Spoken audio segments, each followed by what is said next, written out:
Good morning. So, we will continue with our discussion on thermoelectric generator and the thermoelectric material which are used for thermoelectric generator. So, whatever we have discussed so far is that what is the basics of thermoelectricity, what is Seebeck effect, and why it is important in thermoelectric generator. Before that, we had given a motivation that why the thermoelectric generators are important, and this can be used as a small scale power generator for some devices which we will discuss later. Then we discussed about some material aspect. When we choose a thermoelectric generator material or TEG material, what are the properties that we look for? So, what we have seen is that there are three important quantities to make a good thermoelectric generator, or three important basic physical properties for a good thermoelectric material and for to be used in a good thermoelectric generator are Seebeck coefficient, second is electrical conductivity, and third is thermal conductivity. And what we have seen that in order to optimize a factor which is known as figure of merit of a thermoelectric generator, one has to optimize these three quantities. That means Seebeck coefficient, electrical conductivity, and thermal conductivity. It was discussed in the previous lecture that Seebeck coefficient should be high, electrical conductivity should be high, and thermal conductivity should be low. These are the three conditions for a material to behave as a good thermoelectric material for thermoelectric generator. So, broadly, when we classify the material, we have metals, semiconductors, and insulators. And then what we have seen that for metals, we have low Seebeck coefficient, high electrical conductivity, and high thermal conductivity. So, low Seebeck coefficient and high thermal conductivity are not the good choice to make a good thermoelectric material for thermoelectric generator. Otherwise, earlier when people were using material in thermocouple, they were mostly using metals. Insulator is in another side which is having very low electrical conductivity and of course low thermal conductivity, but electrical conductivity is so poor that they cannot be considered as a good thermoelectric generator material. So, typically what we have seen, we have to choose material from the semiconductors to make a good thermoelectric generator. Okay, therefore, a research on thermoelectricity based on semiconductor material was developed when people started talking about thermoelectric generator or thermoelectric generator devices. Now, when we talk about semiconductor material, we know that semiconductor material can be doped and one can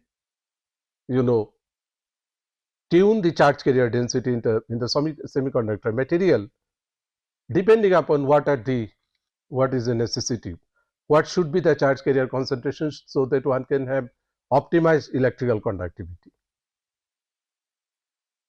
And another condition is that we have to reduce the thermal conductivity.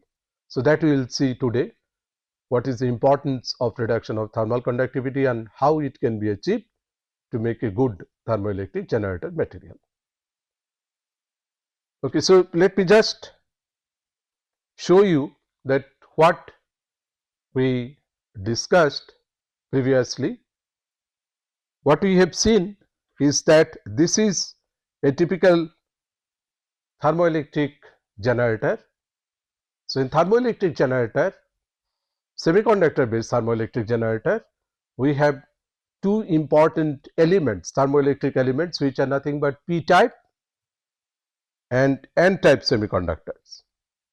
Okay, and they are connected with a heat source through heat exchanger. Okay, now these thermoelectric elements along with heat source and heat exchanger and heat sink makes a complete thermoelectric generator module, which can be connected to a load outside the circuit, and once we connect it to the load, one can also get the power across the load.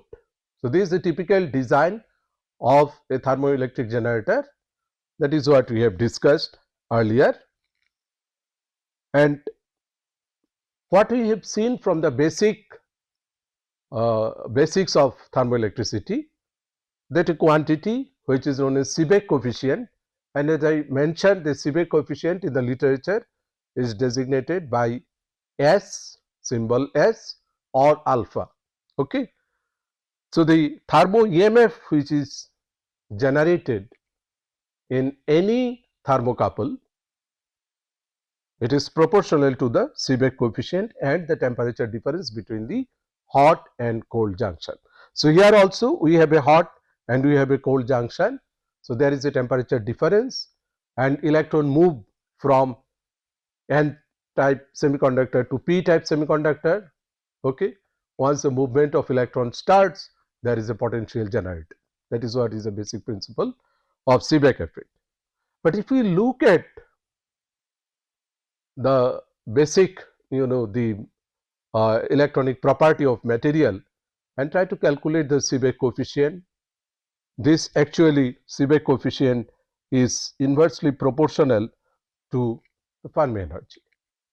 Okay, and it is directly proportional to temperature. So, I have already discussed about what are the condition in a metal when we would like to have a thermo EMF to be generated in a thermocouple, and how the density of state of electron play a role. Okay. So, based on this particular circuit which we have discussed earlier, one can do a little detailed calculation, and based on the detailed calculation which we have already discussed, one can also get the expression for efficiency of a thermoelectric generator. So, this is important. So, you can look at that this expression of efficiency contains some quantities like small m, which is a ratio between the resistance of the thermoelectric generator material to the load resistance, and then it depends on delta T, that means the temperature difference between the cold and hot junction, and then this particular quantity Rk by alpha square, which if we take inverse of Rk by alpha square, we get a quantity Z, which is our known quantity, that means figure of merit. So, we directly get figure of merit from here. So, this is what we have discussed, and now the question is how to improve this figure of merit. So, entire design of a thermoelectric generator based on improvement in figure of merit. So, again let us look at this quantity. So, you can see here alpha is basically the Seebeck coefficient,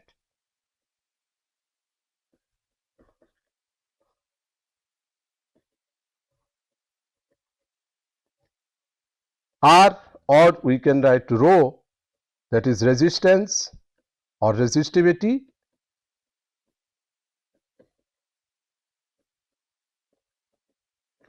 so this is inverse of conductivity, okay, and K is the thermal conductivity.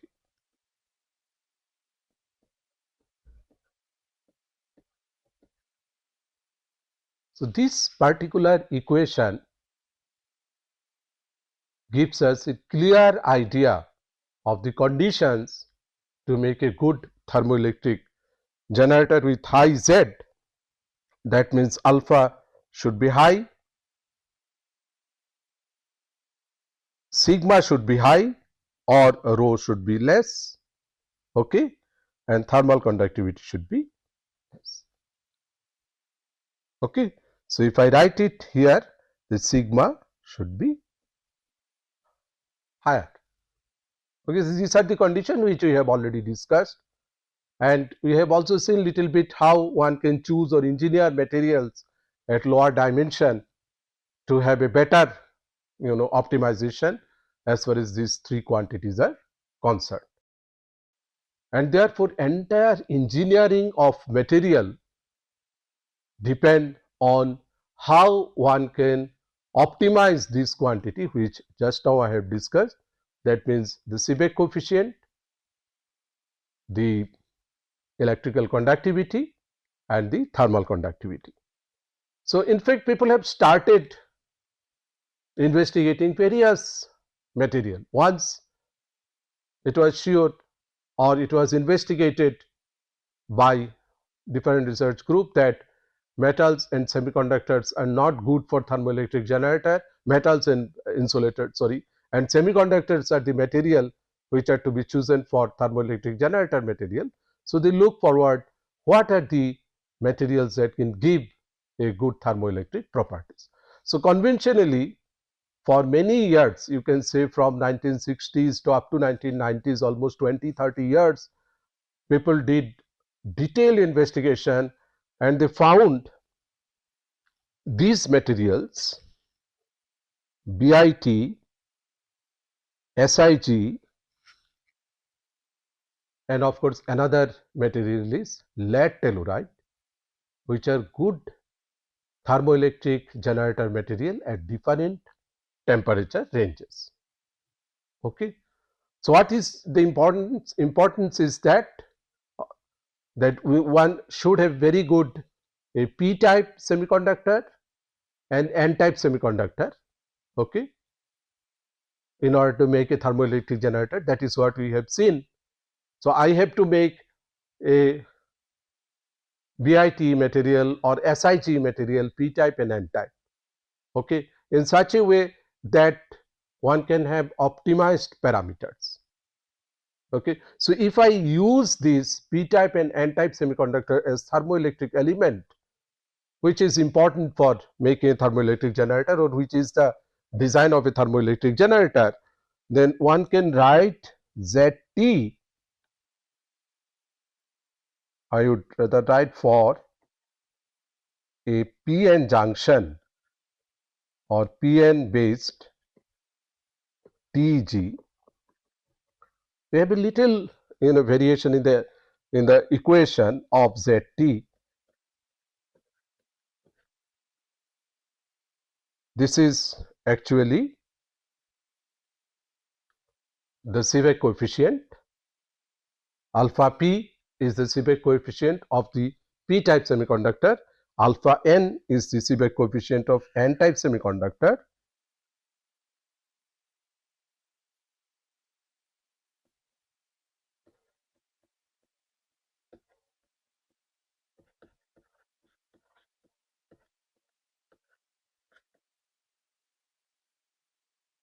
Into T. Okay. So equation is little bit modified. When we write for one particular material, we write figure of merit as alpha square sigma by K or kappa. So here we make a little change when we consider this PN based thermoelectric generator device or TG device. This is the expression of ZT. So when we want to optimize the value of ZT, we have to optimize it for a thermoelectric generator module. That means we have to consider optimization for both p-type and n-type semiconductor which are used in the thermoelectric generator. Okay. So fine. So you can look at that what are the typical values of alpha p minus alpha n. So, this is also microvolt per Kelvin. That means 1 Kelvin temperature difference, how much microvolt it generates. It is better as compared to what we have seen in case of metal thermocouple in the previous problem. So, okay, so BIT it is typically 500 and for silicon germanite it is 600. So, now look at the sigma values which are quite high in case of all these semiconductors, okay, and the thermal conductivity is relatively low in these semiconductors. But if you look at, this is the most important point, if you look at the ZT values, that means the figure of merit which you have to calculate from the formula which I have written, that is, these are not very, very promising. These numbers look like 0.67, 0.26. So, these very small numbers. So, that means almost 20-30 years of research which people have done, mostly it was around this BIT and silicon germanite and lead telluride. These are the three materials which people have broadly used for making a thermoelectric generator. But as far as the enhancement of figure of merit is concerned, it was not that promising. After that, people started making alloys like bismuth titanate with bismuth telluride with antimony telluride, and that was this was one of the very popular material, and people did a lot of research with this material. The reason behind this is that as soon as you make alloy or you create defect, then one can have some defect centers where the phonons actually which the motion of phonons which causes the which carries the heat, okay, if they scattered in these defects, then it will reduce the thermal conductivity. So, that was the idea, and people could able to show that it is approximately 1.2, 1.3 ZT values can be achieved when you make alloys of two different compounds. Okay. So, let us just look at again what are the theoretical predictions. Okay.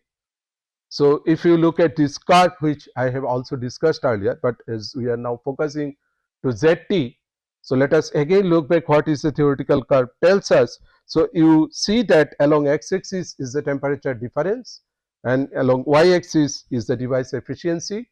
So, if you remember that we have also considered thermoelectric generator as an engine in my previous class, the Carnot engine, okay, and we have also written the efficiency expression as per the the function of thermoelectric generator as an engine, considering there are two temperature, one is TH, that is a hot junction temperature, and TC, that is cold junction temperature. So, generally if we just go by Carnot formula, it is 1 minus TH by TC, okay. So, that gives us the efficiency, but when we have a real thermoelectric generator, the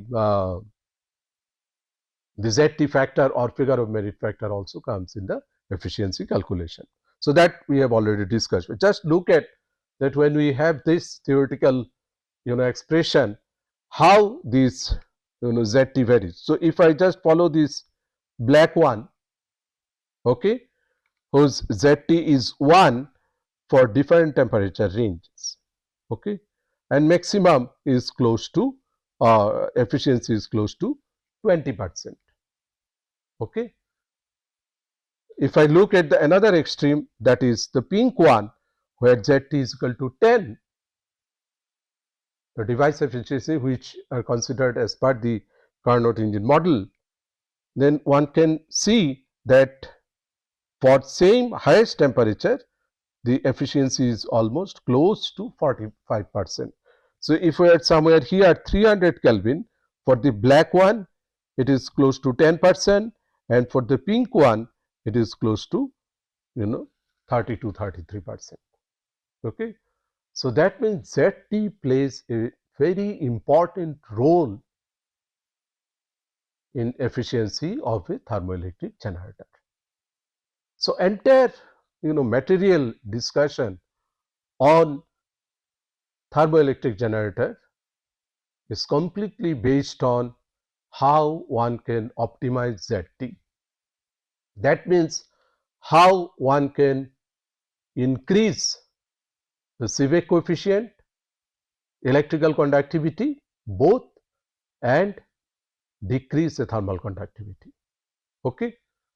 So one approach which I already told you, and I will just try to do some show you some calculation or some mathematical equation in the last class I just mentioned, is going to lower dimensional material. Okay. So when we talk about low dimensional material, we basically talk about some 2-dimensional material, 1-dimensional material, 0-dimensional material. And if you remember, when we discussed about quantum dot sensitized solar cell, these quantum dots were very low dimensional or 0-dimensional materials which were used in the solar cell. So let us again bring this concept that whether low dimensional material can be used as a good thermoelectric generator. So the idea was that if we use a low dimensional material, can we tune these properties? That means, can we optimize these three the physical properties like Seebeck coefficient, okay, and electrical conductivity and thermal conductivity. So again we look at the typical the 2D material to begin with. Okay. So 2D material, as I mentioned, is a material where the electron motion is confined in the xy plane. They move along xy plane, and along z direction their motion is confined. So electron motion you can see free along xy plane, and along z direction they are confined. Okay. So this is a 2D material. So we know that in 1D material and 0D material what are the confinement. Okay. So but if we have this type of material, that means 2D material, and if we just look at the very basic equation which actually govern this 2D material, we have to look at the Schrodinger's equation.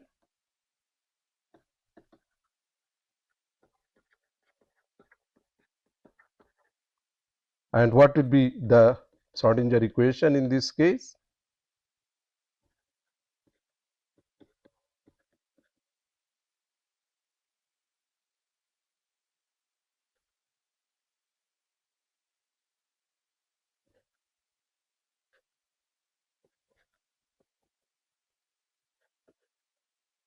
Where psi is the wave function, okay, V is the potential. This is a standard Schrodinger equation, where V is the potential.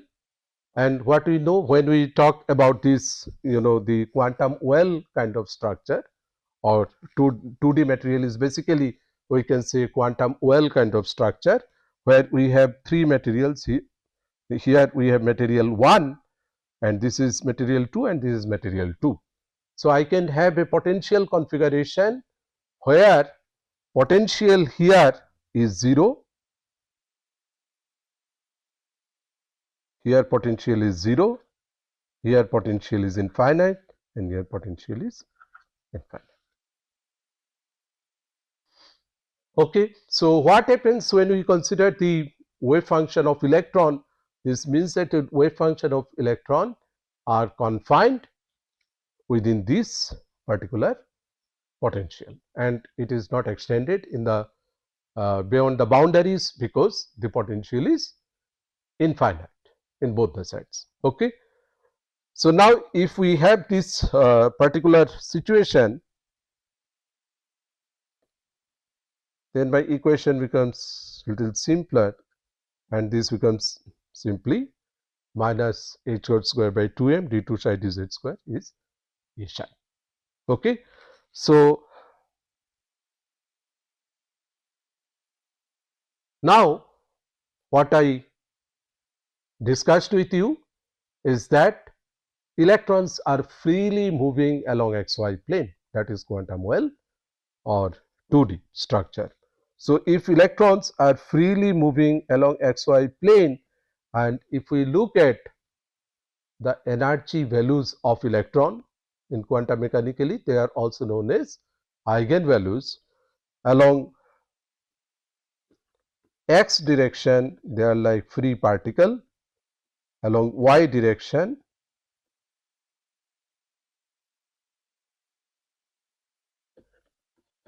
they are free particle, but along z direction they are quantized. We can also write it as an effective mass, where W is the well width, is the width of the well 0 to W. So, you can see this is the width of the well. Okay. So, these are the energy values that is what an electron has when it is in a in a 2D material structure or in a quantum well. And these are typical wave function that also you get by solving the Schrodinger equation.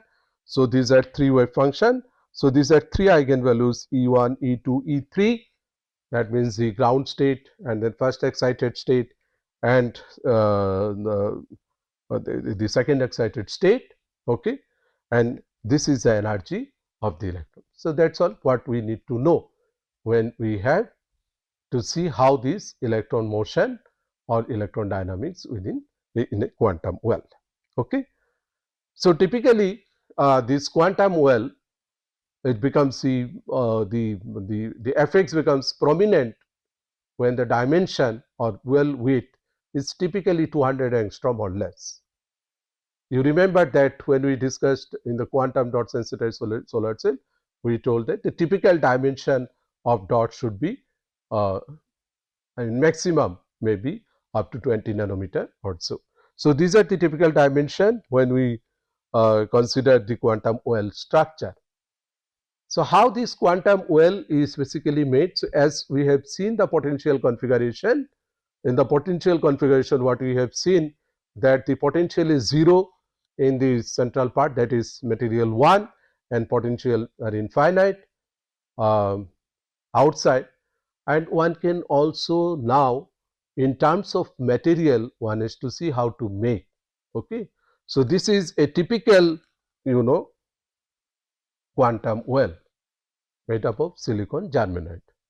So, I have already discussed the silicon germanate is an important material for thermoelectric generator, and particularly silicon germanate is important at higher temperature difference. Okay. So, these are the typical width. Okay. So, this is a charge carrier, that means an electron is moving. So, the dimensions are simply 100 angstrom, 100 angstrom and 100 angstrom. So, we talk about it, overall dimension is 10 plus 10 plus 10, that is 30 nanometer. Okay. And the well width is only 10 nanometer, that is 100 angstrom, where you see the 2D effect, that means the electrons are free along xy plane and confined in the z direction. Okay. So, the electron is moving in this particular well, 2D well or quantum well.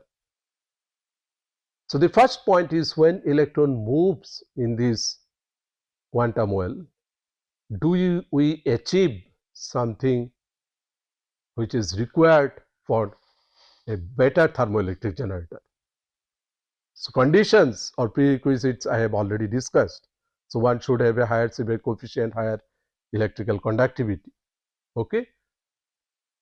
So, now let us look at how one can improve the Seebeck coefficient first. So, in order to understand the improvement of the Seebeck coefficient first, which I discussed in the previous class also, one is to also look at this density of state. So these are basically the plots of density of state, DOS. For different dimension, this is for 3 dimension, this is for 2 dimension, this is for 1 dimension, and this is for 0 dimension. So what happened when we confine electron? The density of state drastically varies, and one can solve it. It's a very basic solid state physics you might have done in your solid state physics course.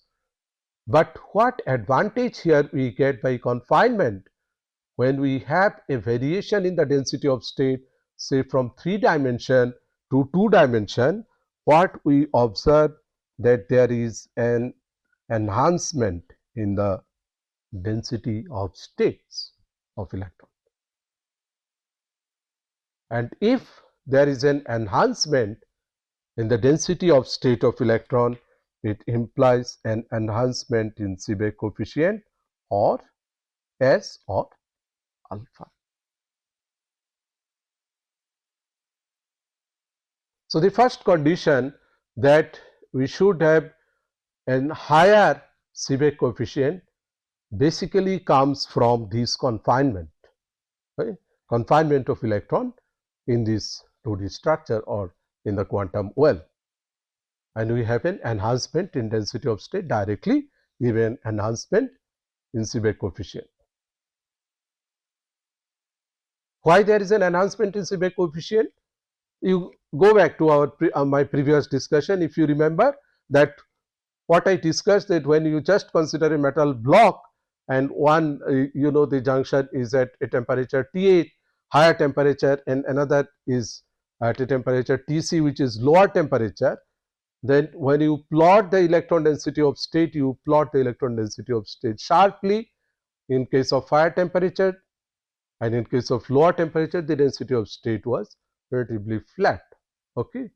So therefore, when you have a higher density of state of electron, there is a flow of electron from there. So that means density of state actually plays an extremely important role, and therefore the Seebeck coefficient, which is directly proportional to the temperature difference, is basically a function of density of state only. So it is very simple and straightforward. That is what we have discussed. Okay. So the density of state is enhanced, Seebeck coefficient is enhanced. Okay. And now let us look at sigma, that means electrical conductivity, and that can be enhanced in this type of quantum well structure by a process called modulation doping. So I mentioned about that in the previous class. Let us again try to look at what is that modulation doping. Modulation doping is that when you have defect across the boundary, say in the quantum well, okay, or some kind of electron donors are there in the boundary which are not coming inside the well, and they are not the disturbing or they are causing any scattering of electron. Okay. So electron move freely, but they donate electron, and therefore the density of electron enhances, but they don't find a scattering center. So it is freely moving electron. So that gives an enhancement, high enhancement in the electrical conductivity. So if you remember, when we discussed about power factor of a thermoelectric generator, it is alpha square sigma. Okay. So that clearly tells that in this case the power factor will immediately get a jump, because both alpha enhances and sigma is actually it is very high, because they are freely moving electron. So electrical conductivity is very high.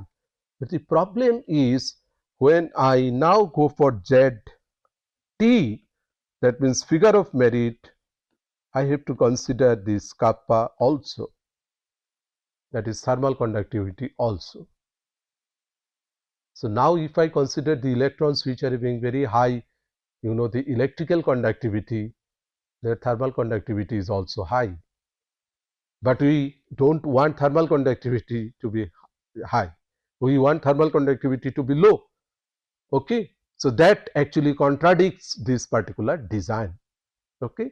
So what could be, what is the process by which one can decrease the thermal conductivity? If in case the phonons which are moving, okay, apart from electrons, phonons are also moving, right? So when phonons are moving, electrons are anyway they are carrying heat very efficiently because they are not getting scattered by anything. But if we can restrict the motion of phonons, okay, then we can reduce the thermal conductivity. So this is one very important aspect which I will discuss little bit today and show you several example that this part, how this thermal conductivity part can be tuned in a way that we can have a high ZT value. So this is the entire challenge now, and let us see what is the thermal conductivity. But before we go to this thermal conductivity issue, let us just see theoretically how much one can predict in a quantum well, because in quantum well we have seen there is an enhancement in Seebeck coefficient and there is a significant enhancement in the electrical conductivity. So therefore, if we look at now the figure of merit, which was theoretically calculated by Higgs et al. And in Applied Physics letter they published, and they have shown how with the figure of merit varies. So if I start from here, say from 500 to very close angstrom to very close to 1 to 2 angstrom, okay.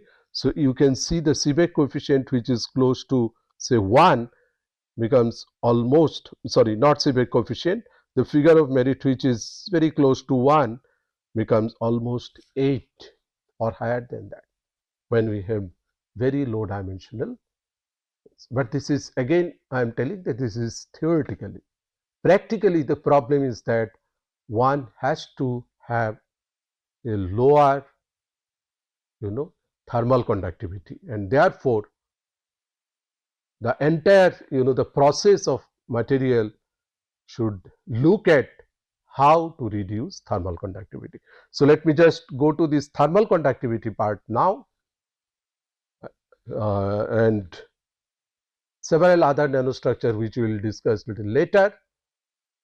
So the thermal conductivity. So what is thermal conductivity? I already discussed with you. The thermal conductivity has actually two parts. One is the electronic thermal conductivity and another is lattice thermal conductivity. So total thermal conductivity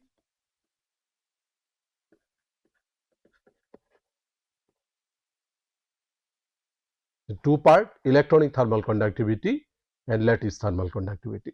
So what is electronic thermal conductivity? Electronic thermal conductivity is basically the thermal conductivity in a material which occurs due to motion of electron. They carry heat and therefore that thermal conductivity comes. So if you look at the free electron model of of electron, then of solid, then you will see that the electronic thermal conductivity is L sigma T, where L is Lorentz number, sigma is electrical conductivity and T is the temperature. So what does it mean? It means that if we have a higher sigma,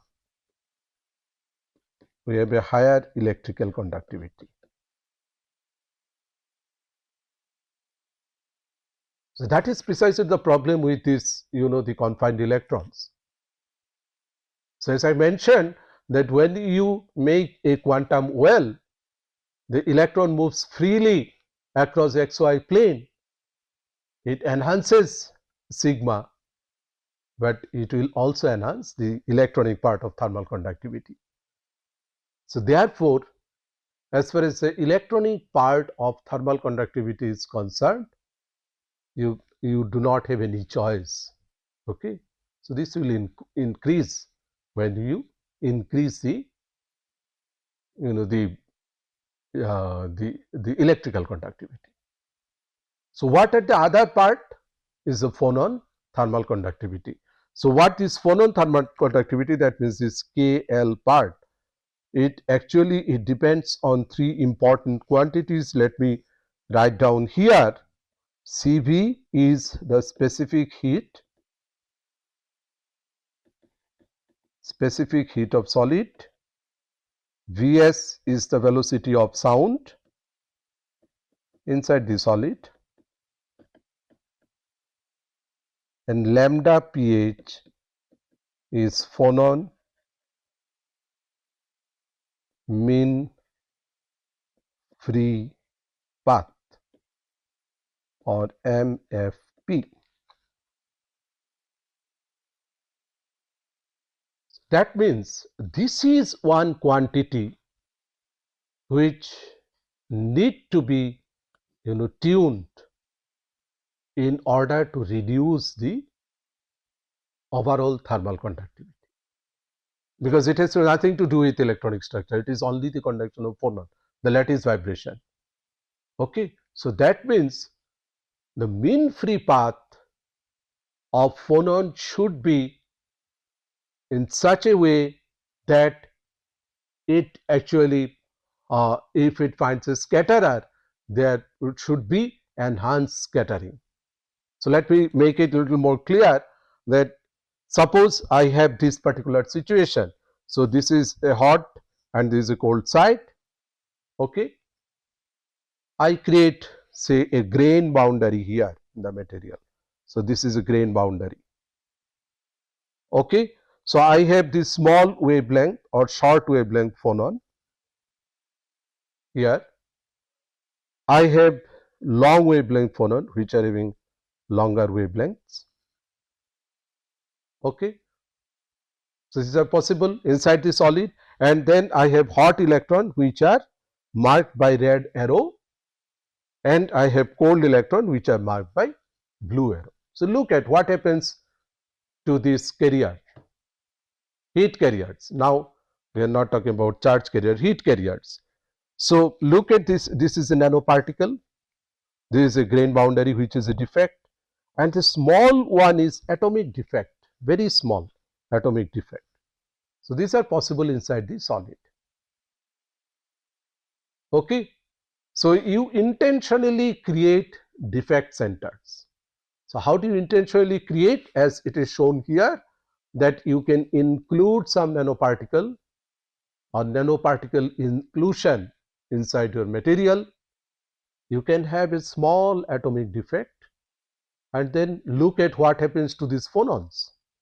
So if you look at these long wavelength phonons, see this path, it gets scattered from bigger nanoparticle which are typically say 10s or 15 nanometer. All right. So that means long wavelength phonon gets scattered. They also get scattered from grain boundary. Grain boundary is a defect, we all know from the basic solid state physics. Grain boundary is one defect where this can be scattered.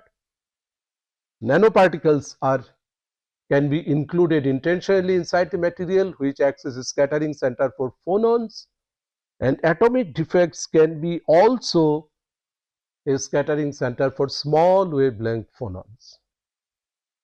However, these defects, they don't scatter electrons. Okay, that means as far as these defects are concerned, the electronic conductivity, thermal conductivity, that is kappa E part, remains more or less same, but the phononic contribution, that means KL part of thermal conductivity, drastically reduces because of high scattering. So this is the overall idea to make a material with low thermal conductivity. So in case if we have a material where the Seebeck coefficient and electrical conductivity both are optimized for good efficiency or good figure of merit, Then to reduce the thermal conductivity, one has to take care of the reduction in the phononic thermal conductivity. And people have started looking into the material again, and many advanced materials are now under study. So I will just show you one after another what are the important materials that people looked into as far as the reduction of thermal conductivity is concerned. So first, the class of material is known as phonon gas electron crystal or PGEC material. So what is phonon glass electron crystal? The phonon glass electron crystal is that they are having behavior like glass, okay, which is having very low thermal conductivity, and they also behave like electron crystal. Electron crystals are basically very good, the electrical conductor, okay. So very ideal case. So as far as the thermal conductivity is concerned, they behave like glass. We call it phonon glass because the phonal thermal conductivity is reduced, and as far as electrical conductivity is concerned, they behave like a crystal. So electrical conductivity is high. So designing such materials is not very simple, but people have found several materials where they have seen closely this property, PGEC property. One particular material is cobalt antimonide. Okay. So how it is possible? In this material, actually there are certain voids. Some spaces are vacant in the crystal structure, and those vacant space, if you put a big defect inside, they are also called rattler. If you put a defect inside, so you can see that a defect is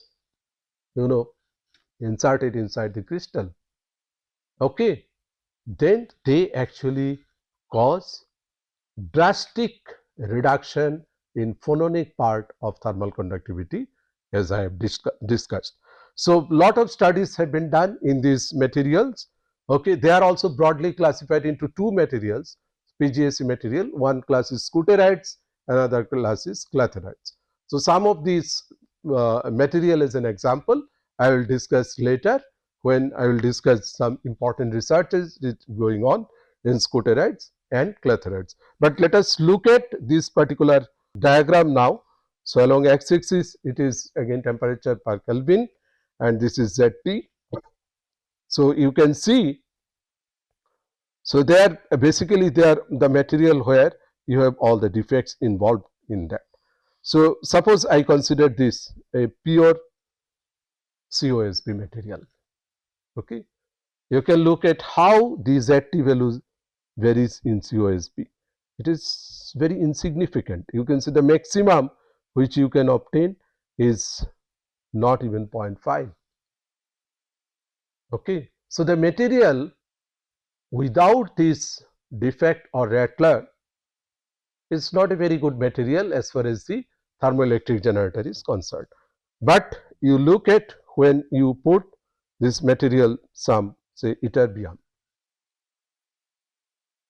okay, immediately this ZT value enhances. In fact, it goes beyond even close to 1.5. Okay.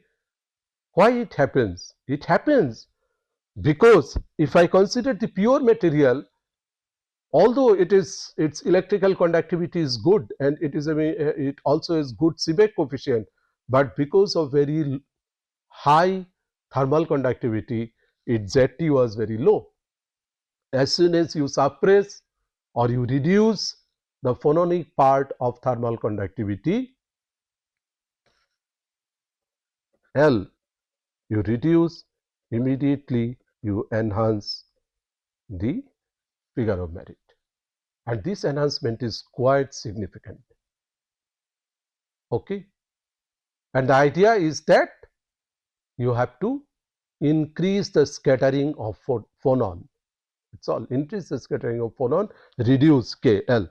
And after long research, particularly after 1990, people have started looking very carefully about this PGSE material, scutterites and clatherites. This is one material which people have found almost a ZT value which is close to 1.7 at 850 Kelvin. Okay.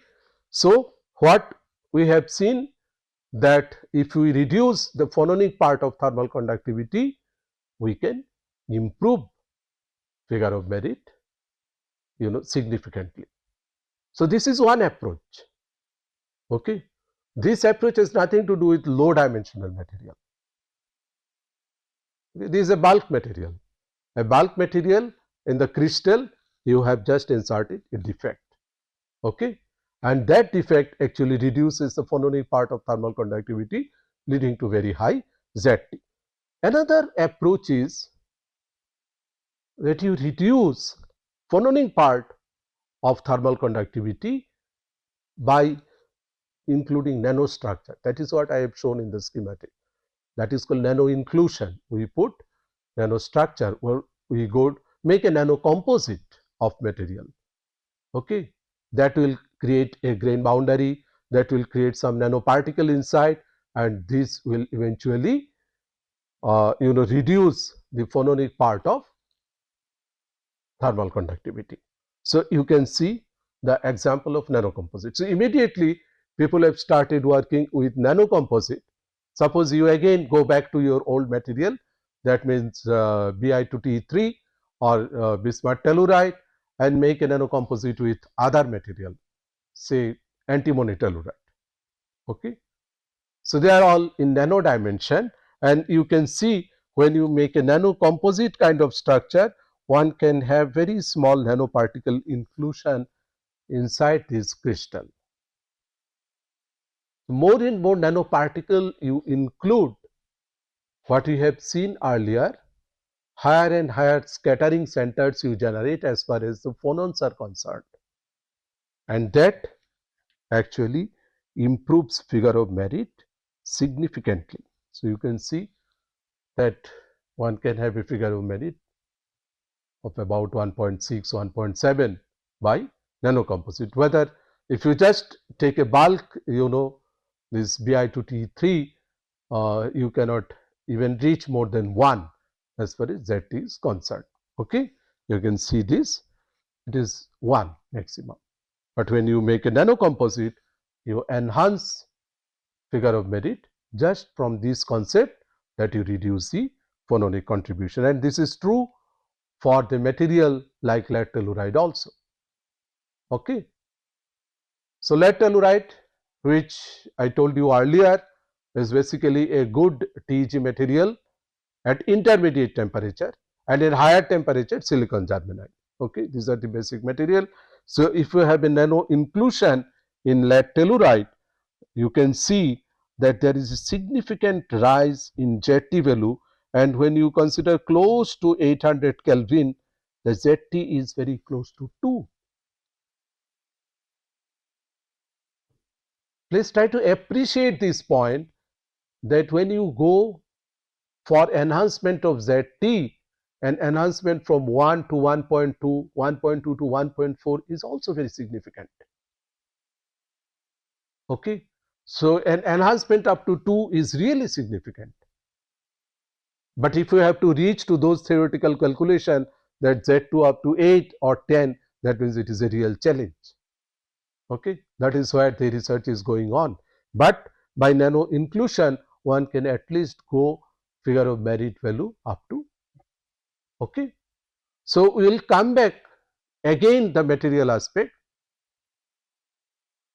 before after we discuss some of the device aspect of thermal electric generator in my next class, and we will see how people have done very nice engineering of material or designing of material, inclusion of defect, making nanocomposite, okay, and they have shown the enhanced or improved ZT values. So, let me just have a summary of the material, okay, what people have studied so far in terms as thermoelectric generating material.